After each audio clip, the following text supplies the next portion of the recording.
Oh, there it is right there. Okay.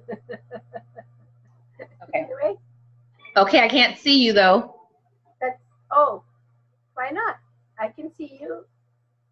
I don't know. Wait. I went in through the same. Oh, hold on there. Is that better? Yes. That's better. Okay, I'm going to turn my phone off.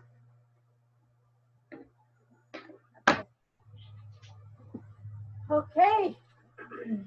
Let's do better. I think it'll be even easier now because now we've done it. Okay. I mean, it's not like I have to remember anything because it's just coming from the heart. Welcome to Millennial Moms Live, where women are discovering how to live their life purpose. Today we're sitting with the lovely Sadhana Sabharwal. Welcome, Sadhana. Thank you. Thank you, Shalat. Sadhana is a mom, a real estate investor, a coach, an entrepreneur. And today I'm so happy to have Sadhana because she is going to pour into you women and she's going to teach you how to become great investors in real estate. Sadhana, how did you get started in real estate investing? Oh, such a long time ago. I was left on my own with 3 kids. My husband left me about 20 years ago now. I started real estate 8 years ago, but my whole reason was I was searching for other ways of making money because I was left with these kids who were about to be teenagers and stuff, and I'm thinking, how am I going to put these kids through school and university and everything? So I was looking for ways to make more money, and that's where I got to real estate. And I think I started off by doing mortgages, which was my very first step. Because I mean, remember, real estate is not just buying or selling houses. There's a lot of ways to make money in real estate. So my thought was I would borrow money at a low interest rate and then lend it out at a higher rate to make that extra money. When you decided to start doing real estate, when did you decide to do this full blown? I mean, you started off, you separated from your husband, you were a single mom with 3 boys, and you're left here to figure it all out. When did you decide that I'm going to do this as a business? It started off slow. How did that come into play? I think when he left, I was still working a job, which is 9 to 5, and as I said, I needed to have that extra money. Did I do it full blown? I actually still don't do it full blown. I still have a full-time job where I work as a law clerk, and then I do this part-time. And even having done it part-time, it's quite rewarding. So there is no need for you to let go of the bread. Just get some extra butter to put on there. That's how I see the real estate that I do as, that it's my butter. You know, you're speaking into the hearts of many women that are working full-time jobs, and they have this desire to do something different. They don't really know what it is. They may want to do real estate investing, and they don't really know if this is the path that they should take. Can you speak into how you got your mindset? I mean, you have to manage your mind when you are going through a divorce. You're left with 3 boys. That's not easy. Can you speak into that, how you were able to manage your mind? I went through the same stuff that any other woman does when they get divorced. For the first 6 months, I have no clue if my kids were eating or not eating. Weekend would come, I'd go over to my mom's here, take the kids, and a towel and the couch was my best friend because I was crying my eyes out. And I think after 6 months, I realized, shish, I'm it. There's nobody around here who's gonna do this. Right. I gotta pick myself up I have to pick myself up. Exactly. So then all of a sudden you just realize, I mean, if I find when you have no choice, that is a choice. I did not have any choice but to pick myself up, but to make more money. I'm not expecting a 9-year-old child to help me make money because they can't. They won't know what to do. So when I'm responsible and when I realized I'm it, I had to come up with solutions. And that's when I said, I mean, when my husband left, I still had a mortgage on my house. I still had some credit card debt. I still had some loans that he had borrowed from my parents that I wanted to pay. I did not want to be like, oh, mommy, I'm on my own now. I can't pay you. No, I wanted to Right. raise my kids on my own. I did not take any money from him because I just felt like if you have the guts to walk out on a marriage of 16 years, I don't need you to help me raise my kids. I can do it on my own. And I think that determination that I wanted to do it was the main factor in me just figuring out things, how I wanted to do it. It was just deciding on what I want or how would just come along. My goal was I wanted to make extra money for my kids because there's no way it was going to be enough on my 9 to 5 job for me to raise 3 kids. Right. You realized that you needed to pull yourself up. You knew you yourself had to do it. What strategic steps for millennial moms out there that are just simply stuck and they just can't figure it out? Can you give us a little bit more detail, like what specific steps you took to begin on that path, to start investing? Because so many moms just don't know how to wrap their head around the steps. Okay. So the first thing I did was a baby step, let's call it. I went and took a line of credit for, I think it was around $50,000 or $55,000 on my house. At the time, the loan rates from the bank were about 6%. I borrowed the money at 6% and I would lend out the money at 12 or 14%, making me that extra 6 to 8 points. So now that $50,000 on a second mortgage is making me, let's say 12%. I've made that extra money. Now I'm breathing a little bit easier. Then, your house value goes up, maybe you refinance and make that line of credit a little bit bigger. There's credit cards and stuff, which I will share with you. I was going to say, one of my houses that I bought it for $5,000. Amazing. I bought that on a credit card. And then Uncle Home Depot helped out to fix it up. And I love your creativity. I am so grateful to Uncle Home Depot. I can't thank them enough. So I still own that house today. The rent, I believe it's just under $800. I think $790. Now $5,000, yes, maybe another $35,000 to fix it up, but I have an asset. Now you said about the beginning point. I think the beginning point for me was one of the books that I read, which was Rich Dad Poor Dad by Robert Kiyosaki. Love that book. I suggest everybody read that book. Even it doesn't matter whether you want to go into real estate or not. Just it will give you so much perspective on the things that we yearn for. Like, oh my God, a new car, a new TV. It explains the assets and the liabilities so beautifully in that book. It's amazing. Like most of the time, I own a car. Is that an asset? No, it's not. If it's costing you money every month, it's not an asset. It's a liability. Liability, yes. And I mean, I always think back at that little house that I owned. It's a 2-bedroom bungalow. And I think back and I say, you know what, $5,000, yes, I would have been maybe a new couch and a new TV. That's it. But then 3 years later, I want to change because the styles have changed. Right. But whereas this asset, which is giving me $790 a month, after I paid all the debts off on it, I can use that money and buy myself a new couch and a new TV. And you're going to continue to have that return. Now that house is paying for it, right? I don't have to go borrow it on my credit card to go buy a couch and a TV. You talk about creating these fabulous deals in real estate. As you go along and you begin to buy these properties, how did you deal with rejection? On one hand, you got a divorce, you were left with your sons. You picked yourself up, you began to put yourself back out there, you started purchasing real estate.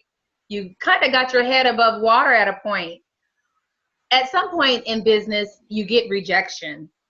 How did you deal with beginning to pick yourself up, getting out there, you're raising your kids? I know when you create deals, there's going to be certain amount of rejections, yeses and nos. That's part of the business.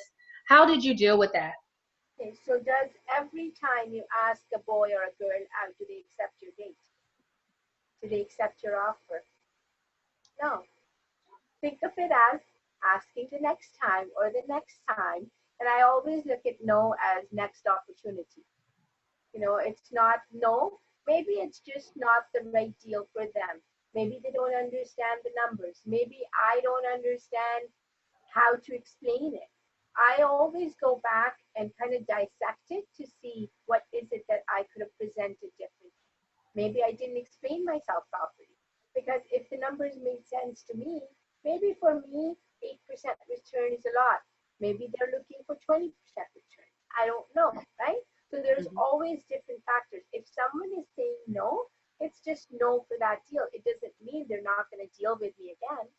So maybe it's just not this transaction. I'm not going to let that stop me when I have my next deal to go back to them and say, hey, I have another deal. I mean, enthusiasm is important. Hey, like, you know, it's like I said, I mean, first date, not every girl is going to accept that date offer.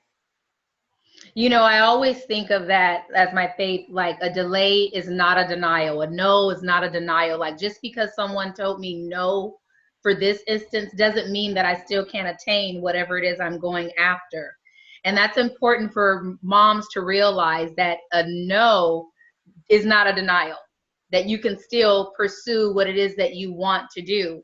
And you have to have your mind right and you have to have that positivity. Can you speak into setting your mind, that law of abundance, to get that positivity? It's a mindset that a lot of people don't really realize. Like your thinking creates your universe, so to speak. Can you speak into that a little bit for me? For me, even after or when I was getting my divorce, I always thought perhaps this was the best thing for me because otherwise it wouldn't be happening to me. Or Right. and the other way of thinking of it is it's not happening to me, it's happening for me. So if it's not happening to me, I'm not going to take it personal. Correct? So Right. now, after I say that, then what's the next best thing? I just have to conquer my mind. If I can keep my mind in the positive way possible, then it won't matter. Like negative thoughts will come, yes, but I keep my mind positive. I listen to something positive every single day. I will read something positive every single day. I always, like, even if I'm talking to people and they say something, I'm like, how about if we said it this way?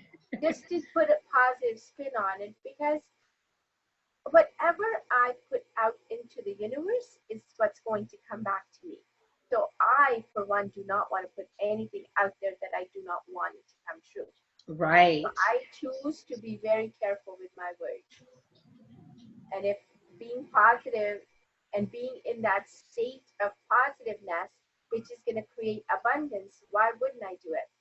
So that up until now, in the 20 years, I have never had a challenge in the sense that whatever I have needed, God has provided. So whether it's the tuition for my children, whether it's a helping hand, a shoulder to cry on, whatever I've asked for, I've received. So if I know by being a certain way, I can have what I want, why would I want to be this way? Right, right. Can you speak into meditation, setting your mind, calming your mind? I think a lot of people are kind of fascinated with this meditation thing, but they really don't really understand how to incorporate it into their own lives. Can you speak into that settling your mind, that meditation? You said you read a book, I do. positive affirmation, so to speak, every day. Can you pour into women for me, Sarah? Sure. Okay, so one of the things, meditation is one of the first things in the morning that everybody's supposed to do. And I do too now. I never used to, but I think I realized that I need to do that because I think a lot of the answers, that's where they come from. So in the morning, just sit in in a quiet place, and you don't need to focus so much on quiet, making your mind quiet. You will have those thoughts, positive and negative. They will come, let them come, and then let them go. Let them come and let them go. Whether it's positive thought, negative thought, just don't hold on to it, because when you hold on to it is when you're going to get into the spiral. So the thoughts will come, let it go. And then pretty soon you'll realize that you will find that vacuum where you will just travel into space. And that's where you want to be. And I really like that analogy. I really like that analogy. You know, the thoughts are going to come. The negative chatter, it's going to come. You can't stop the thoughts from flowing, but you can release them. Just don't try to hold on to them. Let them go in and let them go out until you get to a place where they're not even captivating you. You're just at peace. And the reason I wanted you to mention that to moms is because so many times I have women that come up to me and they have so many things going on in their life that they can't seem to get centered to even begin to take those steps towards entrepreneurship, towards, you know, business investing in their lives. Can you speak into the steps that women can take to begin building out a strategic plan to start real estate investing? What steps that they can take? Well, I was going to say, first of all, one of the affirmations that I do is I love and accept myself exactly the way I am. I think a lot of the negative stuff comes from that we don't love ourselves. So as soon as you love yourself, that's one thing, one less thing for you to deal with. Now, with respect to me physically doing real estate, as I said, as far as the line of credit, number one, like that's one thing, I did do that. Credit cards, yes, clean up your messes, clean up your incompletes, like finish your incompletes. Like if you know you need to do something, finish it off. Have that clean plate so your mind can think better. Because if your house is cluttered, your mind will be also cluttered. So now, going back to why do I want to do real estate? Why do I want to do business? Why do I want to have 18 homes versus 84 homes? You need to have your why. For me, I think I mentioned, for me, I wanted to do real estate because I wanted my kids' education, or when they come out of university, my goal was that I don't want them to come out with a debt. That was my reason for getting into real estate. And at one time, I had 18 properties, which was 46 stores, meaning I had 46 tenants. And I was like, I don't need that many. What do I need that many for? Because once the boys grow up, they're not going to need that. I don't know if they'll want to go into real estate or not. So then, when my oldest one was going through med school, I sold off quite a few. I was like, okay, to pay tuition, let's sell this one, let's sell this one. And it helped. Again, my purpose was that my kids don't come out with a debt. I fulfilled that. Again, like, you know, when you were talking about abundance and the mindset, my youngest one, who did his MBA at Northwestern, got a full scholarship. Congratulations, that's amazing. At Northwestern, a single mom who would not have been able to afford that tuition I think the 2-year tuition that he got the scholarship for was like 145,000 US. There is no way I could have done it on my own. There is no way. And that's why I say, like, there's the only way to be is abundant and just be grateful. Be grateful for everything you have, and the universe will give you more. Start in the morning. Thank you, God, for my legs. Thank you, God, for another day. Thank you that I've opened my eyes and I can see it's a beautiful sunny day. Start with that gratitude. Once you finish that gratitude, go into the meditation. Be it 1 minute. You can start with 1 minute. To do a 3 minute, 5 minutes, that's plenty. And then once again at nighttime, listen to something positive before you go to sleep.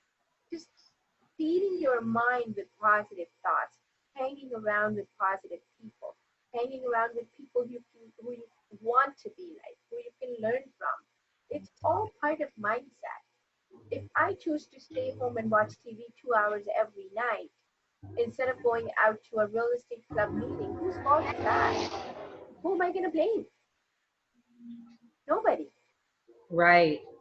So Right. it just depends on what is important to you. If financial freedom is important for you, you have to make those sacrifices.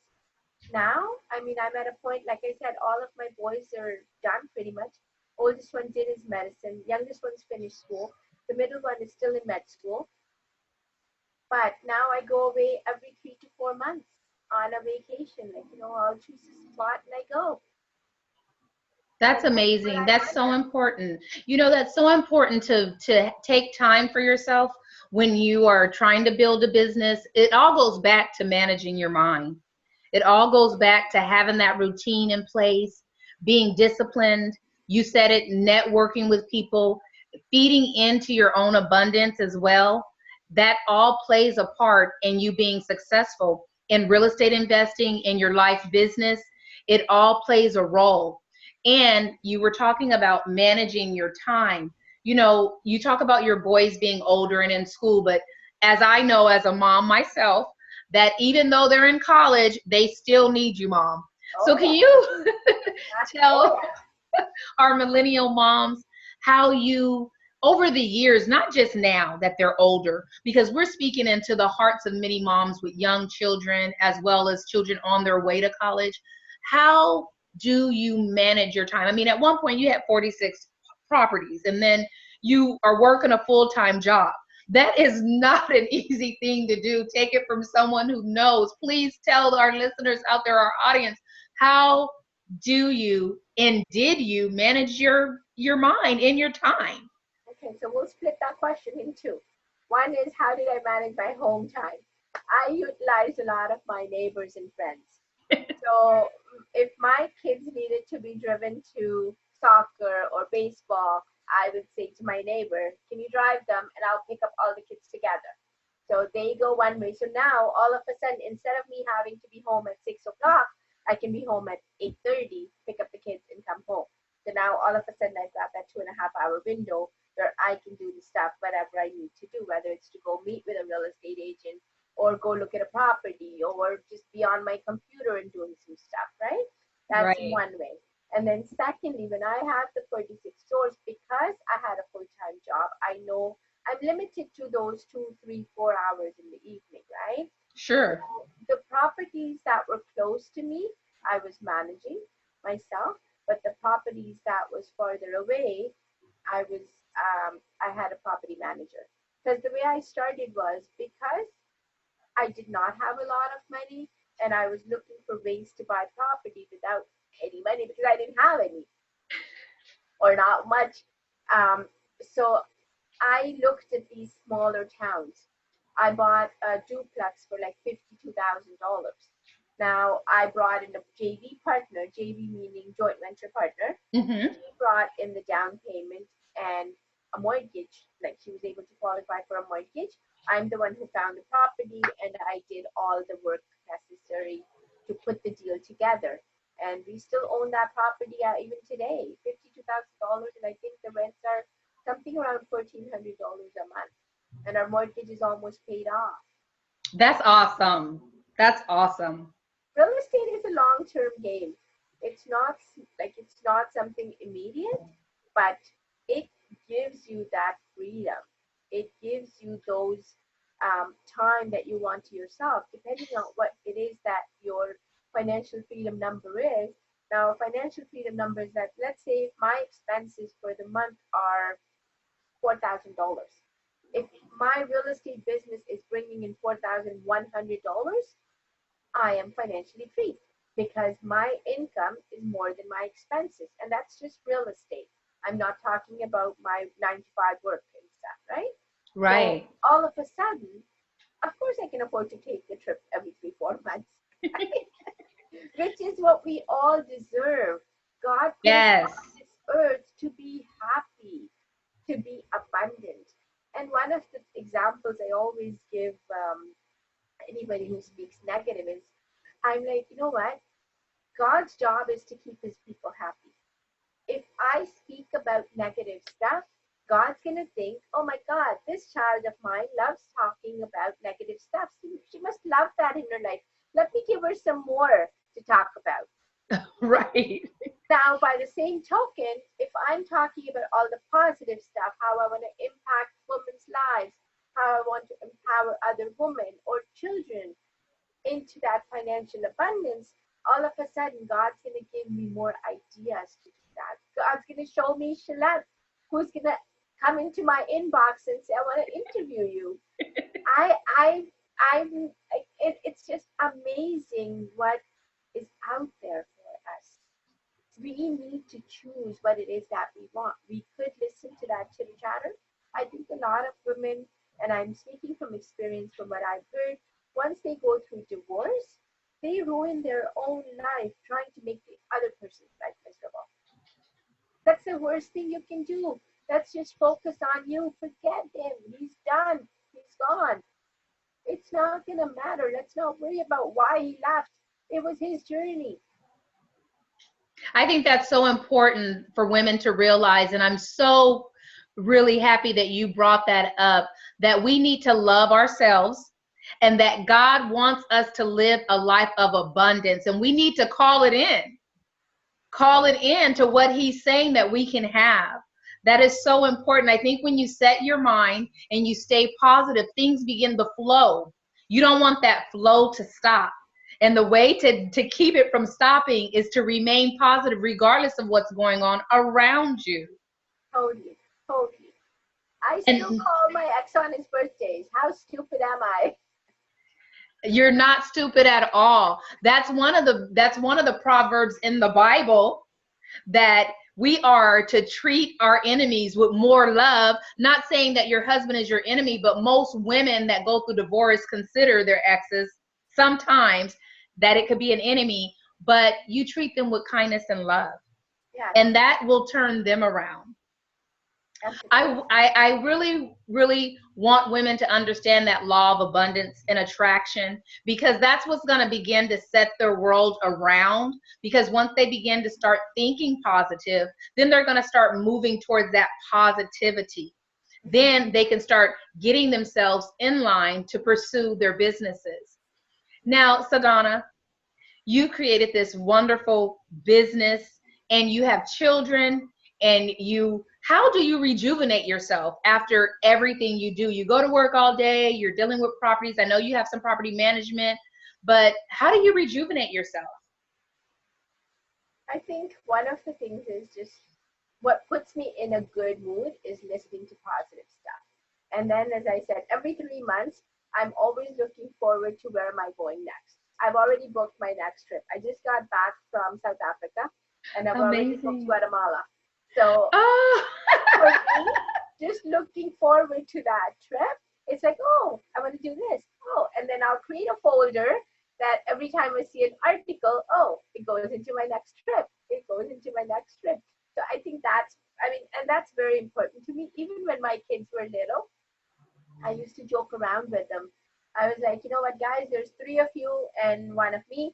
Each one of you has to buy me 1 vacation per year. Because I've always had this thing about going away every 3 months. I don't know why, but that's my thing. And in between, like, your massages or your manicure and pedicure, you need to treat yourself. And I think, as I said, everything starts with self-love. If I love myself, I can pour that love out to other people. If I don't have, how can I give what I don't have? Right. I want our millennium moms out there to recognize that even though you're working towards this business, it's just like you said, Sadhana, you do have to do self-care, and you treat yourself to a manicure, pedicure, or you plan these every 3 months vacation, whichever works for you. But you have to do that in order to come back and be strong and work really hard to get to where you want to be in your career, your life as an entrepreneur, business. It's very important to take care of ourselves. If you could pour into these women with anything that can build them up today, what would it be? I'd have to say, believe in yourself. Believe that you can do anything. Anything is possible. and then take action, even if it's a little step of action. Take something. So let's say if you can't go out, just listen to a YouTube video. There are so many good videos. Just punch in positivity and thousands will show up. Whatever takes your mind on that for that day, just punch that in and you will get something. So believe in yourself and take action. And I think, as I said, meeting those people, building relationships, networking, all of those things come together. A lot of my deals have come from word of mouth. Whereas I've said to people, I'm looking for homes. Oh, do you know anybody who's looking to sell? And you usually end up buying great deals. I bought a fiveplex on a power of sale, and I think we paid, again with a JV partner, I think we paid around $270,000. Right now, the last appraisal we had was 960. Amazing. Millennial moms, you must believe in yourself. As you can see with Sadhana here, speaking into all of your businesses, into your lives. Like she said, you don't always have to have money. There's other types of business deals out there to get into real estate investing. You can get a joint venture partnership going. You can be creative. You can do all sorts of things if you believe in yourself. I want to thank Sadhana for being here today. And Sadhana can be found on LinkedIn, on Facebook. She can be found on her website at singlemommillionaire.com. It's been a pleasure talking to you today. I'm sure a lot of these moms are going to be able to use these tools that you said to begin to their business in real estate investing. Thank you so much. And you've heard it here on Millennial Moms Live. Thank you. Thank you. God bless. Thank you.